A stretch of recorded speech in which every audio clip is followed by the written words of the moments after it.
Welcome to the channel. This is Rohan और आज हम बात करने वाले हैं multiplication area of a rectangle and area of a cube. तो पहले हम बात करते हैं मल्टीप्लिकेशन की। What is multiplication? तो मल्टीप्लिकेशन आपको पता है 8 मल्टीप्लाई बाई 7 56, 10 मल्टीप्लाई बाई 3 30। पर मल्टीप्लाई क्यों करते हैं? Multiply is nothing but another way to add things.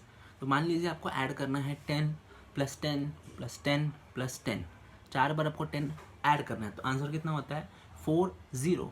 इसको करने का एक और तरीका है 10 प्लस 10 प्लस 10 प्लस 10 में से 10 आप कॉमन निकाल लीजिए। अंदर क्या बचेगा 10 bracket 1 plus 1 plus 1 plus 1 that is equal to 10 bracket 4 that is 10 multiply by 4 times.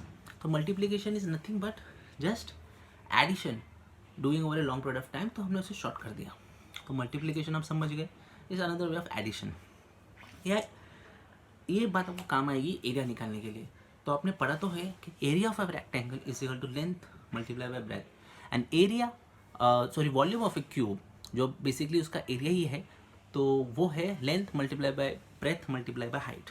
तो ऐसा क्यों है उसका कारण हम सिंपल जान लेते हैं। पहले हम देख लेंगे कि यूनिवर्स में आपके आसपास कोई भी 2D चीज़ नहीं है। मतलब कोई भी चीज़ का सिर्फ लेंथ तो ब्रेथ नहीं है या कोई भी 1 डायमेंशनल चीज़ नहीं है, सब 3D है। क्योंकि हम 3D को ही ऑब्जर्व कर सकते हैं। जैसे फ़ोन है, आप 2D स्क्रीन पे देख रहे हैं तो आप बोलेंगे इसका लेंथ है ब्रेथ है, लेकिन इसका डेप्थ भी है। डेप्थ हमेशा ही होता है। कोई भी चीज़ आप आसपास देख लीजिए उसका 3 डायमेंशन होगा, भले वो कितना भी पतला होगा, पेपर जितना पतला होगा पेपर ही होगा, पर it would be very small height but it will still be measurable. So 2D नाम की कोई चीज़ नहीं है, 1D नाम की कोई चीज़ नहीं है, बट मैथमेटिकली एब्स्ट्रैक्टली हम उसको बात कर सकते हैं, उसके बारे में कैलकुलेट कर सकते हैं, उसमें हमें कोई पाबंदी नहीं है। पहले हम जान लेते हैं कि कोई एक 1 डायमेंशनल चीज़ है, जैसे कि लेंथ। ठीक है, एक यहाँ से यहाँ एक लेंथ बनाया मैंने, एक 1 डायमेंशनल चीज़ है। ठीक है, उसका जो लेंथ है वही उसका एरिया है। वो एरिया मतलब कितना एरिया कवर कर रहा है, क्योंकि 1 डायमेंशनल है, दिस इज 1 डायमेंशनल लेंथ। तो यहाँ से मेजर करेंगे 5 metre, that is its area, that is its length 1 dimensional चीज़ का। लेकिन हमारे पास एक 2 डायमेंशनल चीज़ है, एज्यूम कीजिए 2 डायमेंशनल है, लेंथ और ब्रेथ, इसका हाइट नहीं है। तो this is the length, this is the breadth. तो हमें ये कितना एरिया कवर कर रहा है वो जानना है, that is area of a rectangle. तो लेंथ है, तो मैंने आपसे कहा कि लेंथ ही उसका एरिया है 1 डायमेंशनल लेंथ का। तो ये एक लाइन, ये जो पूरा सरफेस है वो किससे बना है? It is made of many L. यहाँ पर एक 1 डायमेंशनल एल लगा दीजिए, 1 डायमेंशनल एल के नीचे नीचे नीचे नीचे नीचे नीचे, और ये बन जाएगा, इट इज जस्ट बहुत सारे एल है यहाँ पर। ठीक है, तो अभी बेसिकली हमें क्या करना है, ये एरिया फाइंड आउट करने के लिए वो सारे लेंस को ऐड करने हैं। एल प्लस यहाँ पर एक छोटा एल है, यहाँ पर उसके नीचे एक एल है, उसके नीचे एक एल है, उसके नीचे एक एल है, उसके नीचे एक एल है, उसके नीचे, और पूरा एल है।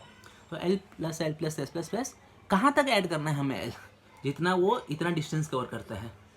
ठीक है, तो हम क्या करेंगे, पहले वाला फॉर्मूला फिर से लगाएंगे, एल प्लस करेंगे, ठीक है, उसको बाहर निकाल देंगे एल, तो ब्रैकेट में बचेगा जो भी something plus something something something bracket, वो कितना एरिया है, वो है ब्रेथ। समझ रहे कि नहीं समझ रहे कि जो area of rectangle is nothing but the length added over a length of breadth. ठीक है, सो उसको अनदर वे में हम कहेंगे length plus plus plus plus breadth के जितना, या फिर लेंथ कॉमन निकाल के multiply by breadth. That's how you get area of rectangle is equal to length multiply by breadth. Length और ब्रेथ ऐसा डेफिनेशन है, ब्रेथ छोटा लेंथ बड़ा, पर बेसिकली दोनों लेंथ ही है। तो that's it. Now when you talking about 3D object, because most of the things are 3D। Phone की हमने बात की, तो ये है वैसे अब 2D में हमने इसकी बात की, लेंथ कितने बार आ रहा है, ब्रेथ बार आ रहा है, पर इसका हाइट भी है। Now it has an height.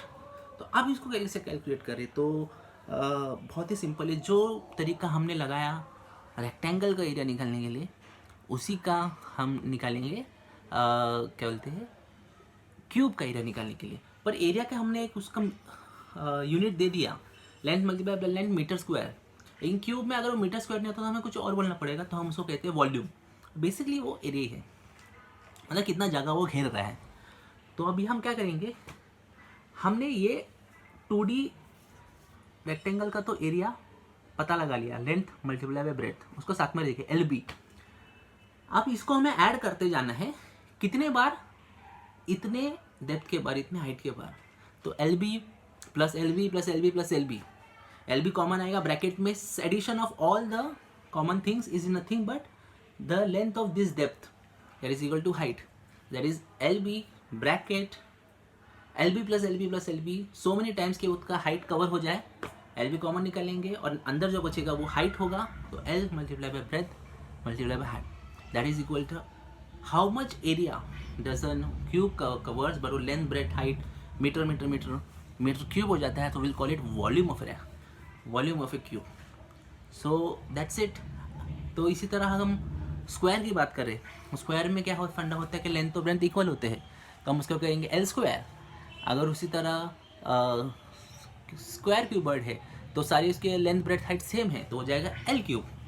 सो इसी तरह एरिया और volume is nothing but the addition of the area it covers, और जो वन डायमेंशनल चीज़ है लेंथ, उसका एरिया कवर करता है लेंथ, 2D का होता है लेंथ प्लस जितने बार ब्रेथ आता है, और 3D का होता है लेंथ ब्रेथ जितने बार हाइट आता है।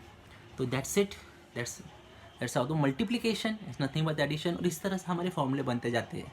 मैथमेटिक्स में फॉर्मूले हम पहले एक बेसिक बनाते हैं, उसको लेकर कुछ एडवांस चीज़ें बनाते हैं, और बनाते जाते हैं, डिराइव करते जाते हैं, जो नेचर में ऑलरेडी अवेलेबल है, जो हम उसको ऑब्जर्व कर रहे हैं। Same with goes with circle, same goes with any other shapes in geometry. It's not like that कि हम इसको एडवांस कर रहे हैं या ये बहुत डिफिकल्ट है। हमेशा याद रखिए मैथ्स में बेसिक बहुत ज़्यादा इंपॉर्टेंट है। बेसिक आप क्लियर कर लीजिए अपना, उसके ऊपर आपको एडवांस चीज़ें उसी से समझ में आएगी, क्योंकि everything is related to some kind of a basic. एक बेसिक है, उससे कुछ एडवांस चीज़ें बनी है, फिर एक नया बेसिक बनाया है, उससे और एडवांस चीज़ें बनी, and so on and so fourth. और इसके एप्लीकेशन हर जगह है, आपको जानते ही है। तो हमारे जैसे इसका एग्जांपल सिंपल है, आपको स्विमिंग पूल में कितना पानी भरना है हम कैसे पता लगाएं, हम कितना पानी ऑर्डर करें, तो सिंपल है, स्विमिंग का लेंथ ब्रेथ और हाइट आप मेजर कीजिए, वॉल्यूम निकालिए, मल्टीप्लाई कीजिए, आपको उतना क्यूबिक मीटर पानी चाहिए, तो वाटर कंपनी को बोल सकते हैं मुझे इतना पानी चाहिए। आपको घर में आपके वॉल में कवर लगाना है, आप हालांकि सब चीज़ें 3D है, लेकिन बहुत छोटा हाइट है तो हम उसको 2D कंसिडर कर सकते हैं। तो फिर हमारे वॉल में हम कवर ऐसा रैपअप नहीं लगाने वाले, हमें सिर्फ ऊपर से लगाना है, मतलब 2D ऑब्जेक्ट पे ही लगाना है कवर। तो हम क्या करेंगे, किस मेजरमेंट क्या लेंगे हम उसका, तो हम बोलेंगे कि लेंथ मल्टीप्लाई बाय ब्रेथ, इतना लेंथ होना चाहिए, इतना ब्रेथ होना चाहिए, वो हमारे इसमें बैठ जाएगा, ठीक है। या फिर आपको घर बेचना है तो उसका एरिया कितना है, कवर कितना है, जो भी है, ये सब चीज़ें आपको इस रिलेशनशिप से आ जाएगी। तो इसके बहुत सारे इम्प्लीकेशंस और एप्लीकेशंस है, बहुत ही बेसिक है। आई होप आपको समझ में आया होगा। हम आगे जाके और भी ज़्यादा इसे कवर करेंगे। And if you any questions और comments you can just put it down and I will try to explore it. And this is some simple mathematics. याद रखिए हर चीज़ सिंपल ही होती है, मैथमेटिक्स से होती है, बेसिक फंडा है, ठीक है, ज्योमेट्री का। Start with the basics, very basics if you want to learn, and then go and progress in the difficult stuff. So that's it, guys, and I will leave you with a beautiful visualization of this. See ya.